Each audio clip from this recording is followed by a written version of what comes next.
Բարի օր։ Այսօր մեր Տերը ավետարանական հատվածում անդրադառնում է մարդկության գոյության ընթացքում ամենակարևոր կենցաղային և ընտանեկան հարցերից մեկին՝ տղամարդու և կնոջ միության, ամուսնության և բաժանմանը։ Եվ հրեաները փորձելով Քրիստոսին ասում են. օրինավոր է արդյոք արձակել կնոջը։ Եվ մեր Տերը ասում է, ով արձակում է իր կնոջը, շնության է նրան մղում, և որ արձակվածին է առնում, նույնպես շնանում է։ Եվ շատ ժամանակ այս հատվածը, սիրելիներ, տարաբնույթ մեկնությունների և տարընթերցումների առիթ է տալիս։ Բայց մեր Տերը խոսում է նախ և առաջ մեր ազատ ընտրության և այդ ազատ ընտրությունը գիտակցաբար կատարելու մասին, որովհետև շատ բաժանումներ լինում են ոչ թե մարդկանց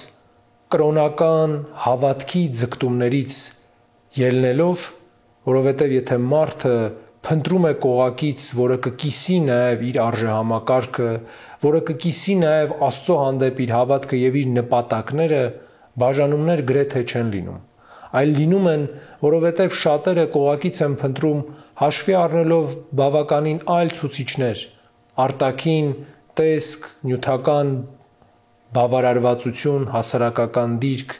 և բնականաբար, երբ այս ամենը կարևոր չի լինում, մարդիկ բաժանվում են միմյանցից։ Եվ մեր Տերը այսօր մեզ հորդորում է,